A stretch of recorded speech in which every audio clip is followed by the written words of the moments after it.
Il s'agit en réalité d'un seul sujet. C'est la délivrance de notre identité, de qui nous sommes. Et ça doit passer par des questions fondamentales que nous nous posons.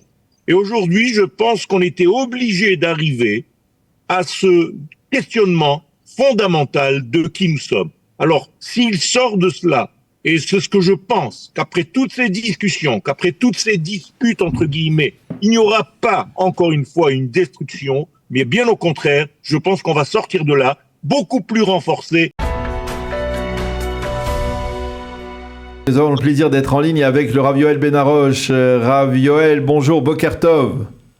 Shalom, Boker Tov à vous tous et Chag Sameach pour Pesach Be'ezrat Hashem dans 2 jours. Alors, merci de vous arrêter de vos nombreuses occupations pour nous parler, pour nous adresser justement un message, parce qu'on a bien besoin d'un petit peu de spiritualité à l'approche de ce Pessah que l'on célèbre dans une atmosphère, on va dire, un peu mitigée. La volonté, bien entendu, de célébrer la fête de la liberté, de la sortie d'Égypte, et puis d'un autre côté, les appréhensions autour de ce qui se passe dans la réalité israélienne. Comment on peut essayer de se rassurer mutuellement?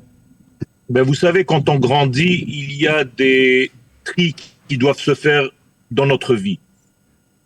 Pessah, c'est le jour, pas seulement de la liberté, mais de l'anniversaire de la naissance du peuple d'Israël. On n'est pas seulement sorti d'Égypte, il y a un peuple qui est né. Ce peuple évolue dans l'histoire, il a un but bien précis, qui parfois peut être oublié ou mis de côté, et de temps en temps sont nécessaires, en réalité, des remises en place des priorités de ce que nous sommes, de qui nous sommes et de ce que nous devons faire.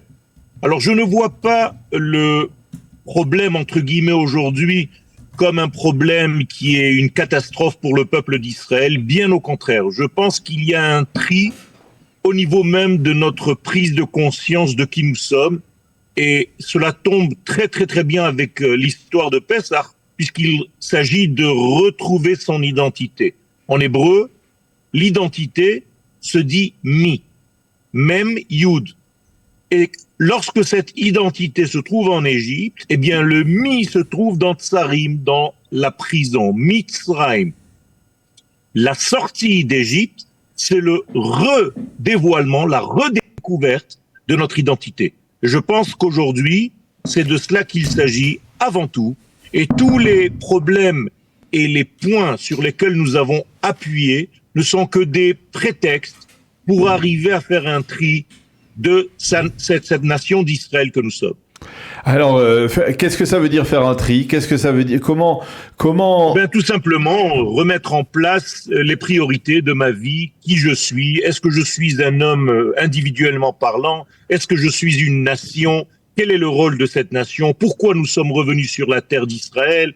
Que devons-nous faire ici? Est-ce que c'est juste pour construire encore quelque chose, un canyon ou quelque chose d'autre? Ou bien est-ce qu'il y a un message primordial, premier, que nous devons remettre en place? Alors effectivement, il y a vous savez, comme en voiture, je suis dans une voiture, vous pouvez le voir, s'il y a un petit caillou ou une pierre, c'est pas pour autant que je vais arrêter de conduire. Je fais une marche arrière et j'avance. Et celui qui me voit pendant cette marche arrière, il va se dire, j'ai vu Yoel rouler en marche arrière.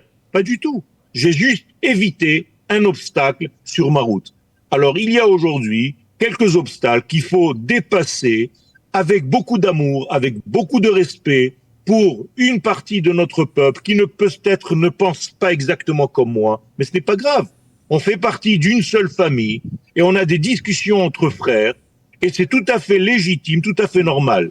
Tout tant que l'amour reste comme base absolue. Il ne faut pas arriver, chas v'shalom, à la haine de l'autre. Je peux ne pas être d'accord avec ses agissements, mais lui, je l'aime en tant que moi-même, qu'une partie de moi-même.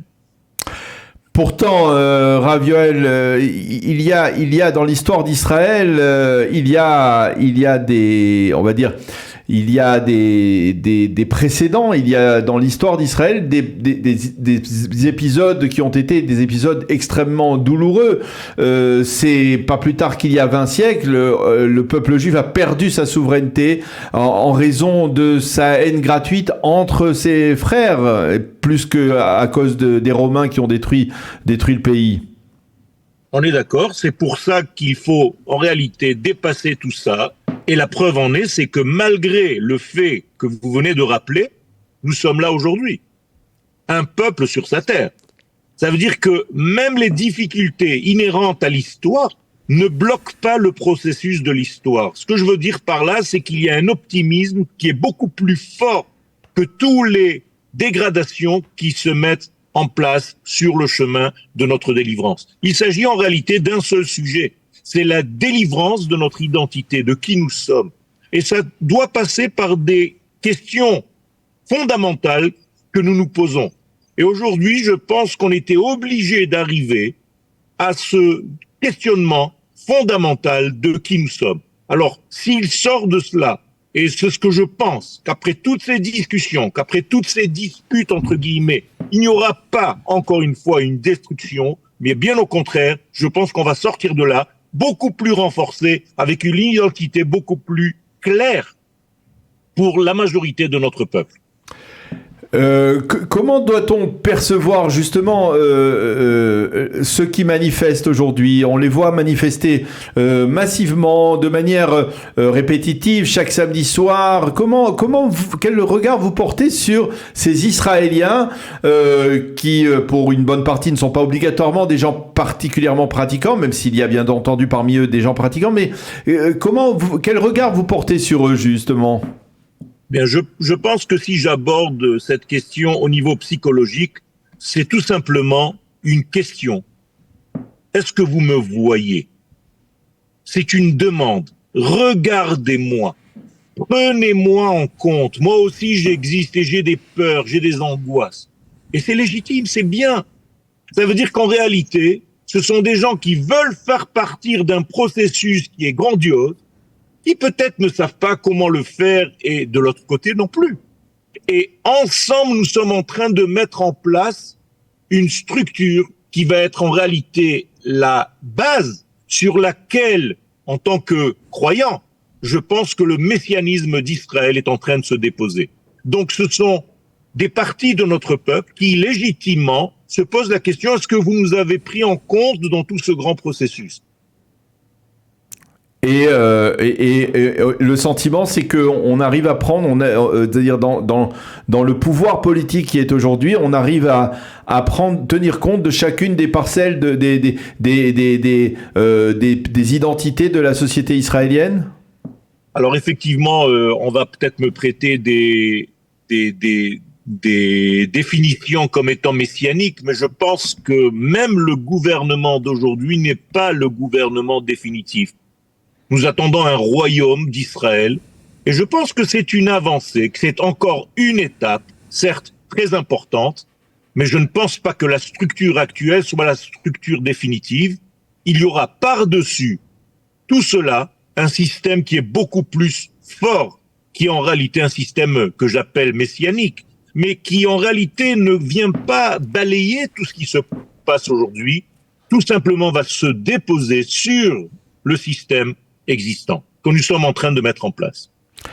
Eh bien, Rav Yoel Ben Harosh, merci beaucoup de nous avoir livré ces quelques paroles, on va dire rassurantes au moins à la veille de cette fête de Pessah, fête, comme je le disais, de la liberté, mais aussi de la sortie d'Égypte, de la définition, comme vous le disiez, de notre identité propre. Merci beaucoup d'avoir été avec nous ce matin. Chag Kasher Vesameach, bonne fête de Pessah, Rav Yoel Ben Harosh. Amen, amen. Toda Rabba et Chag Sameach, et une bonne libération pour tous et beaucoup d'amour entre nous. C'est l'essentiel.